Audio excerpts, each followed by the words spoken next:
বিশিষ্ট গীতিকাৰ, সুৰকাৰ আৰু সংগীত পৰিচালক ইপছন লাল বৰুৱালৈ প্ৰদান কৰা হ'ল চিৰ সেউজ বঁটা। চৰাইদেউ জিলাৰ দিচাংপানীত প্ৰকৃতিপ্ৰেমী অনুপ পাটকাইৰ নেতৃত্বত আৰু শিল্পী সমাজ, বিশিষ্ট ব্যৱসায়ী, সংবাদকৰ্মী ৰাইজৰ সহযোগত যোৱা 18 জানুৱাৰীৰ পৰা 22 জানুৱাৰীলৈকে অনুষ্ঠিত হোৱা সোণাৰু কাঞ্চন কৃষ্ণচূড়া পঞ্চম বৰ্ষপূৰ্তি মহোৎসৱৰ বুধবাৰে সফল সমাপ্তি হয়।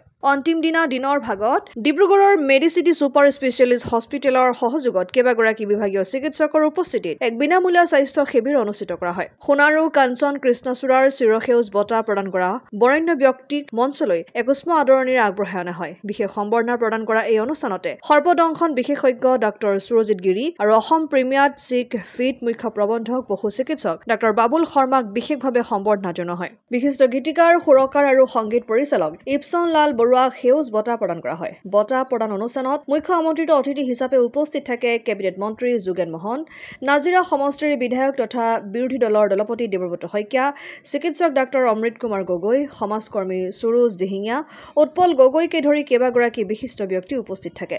সন্ধিয়া জনগোষ্ঠীয় নৃত্য প্ৰদৰ্শন অনুষ্ঠিত কৰা হয়। নিশালৈ আমন্ত্ৰিত অতিথি মুম্বাইৰ বলিউডৰ জনপ্ৰিয় কণ্ঠশিল্পী বিনোদ ৰাথোৰ আৰু চান্দিনী মুখাৰ্জী আৰু ছানীৰ দ্বাৰা সাংস্কৃতিক অনুষ্ঠান অনুষ্ঠিত হয়। চৰাইদেউ সমন্বয় হুঁচৰি দলৰ হুঁচৰি প্ৰদৰ্শনেৰে সাংস্কৃতিক অনুষ্ঠান উদ্বোধন কৰা হয়। সোণাৰু কাঞ্চন কৃষ্ণচূড়াৰ মহোৎসৱৰ আজি পঞ্চমটো দিন, অন্তিম দিন।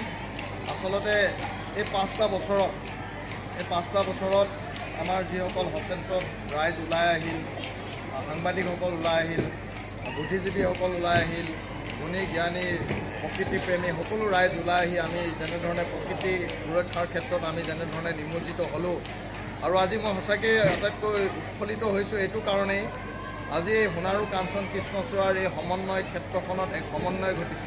চুকাফাৰ আদৰ্শ প্ৰতিষ্ঠিত হৈছে।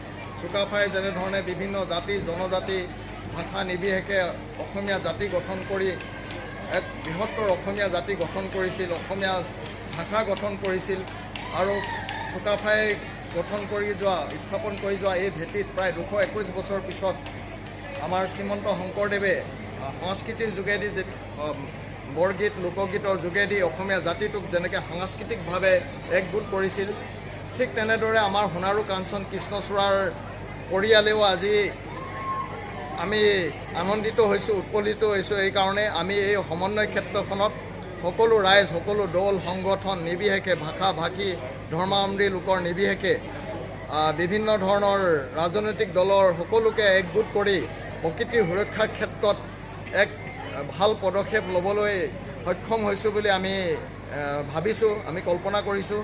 আৰু অনাগত দিনত সকলো ৰাইজ যাতে এনেধৰণে যদি আগবাঢ়ি আহে, তেতিয়াহ'লে গোটেই চৰাইদেউ জিলাখনক অনাগত দিনত আমি সোণাৰু কাঞ্চন কৃষ্ণচূড়া ৰঙীন ৰঙেৰে এক নতুন আভাসৰ সৃষ্টি কৰিব পাৰিম।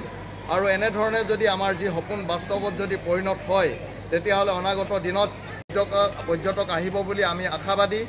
আৰু আমি এই সপোন দেখিছোঁ, এই সপোনক বাস্তৱ ৰূপ দিয়াত আপোনালোকৰ সহায় সহযোগিতা আৰু আশীৰ্বাদ কামনা কৰিছোঁ। আৰু আজি সেই উদ্দেশ্যে বলিউডৰ পৰা জনপ্ৰিয় কণ্ঠশিল্পী বিনোদ ৰাথোৰ, চান্দিনী মুখাৰ্জী আজি আহি উপস্থিত হ'বহি।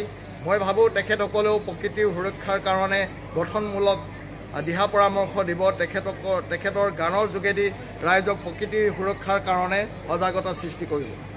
মথুৰাপুৰৰ পৰা ইছলাম আহমেদৰ ৰিপৰ্ট, অসম আদিত্য।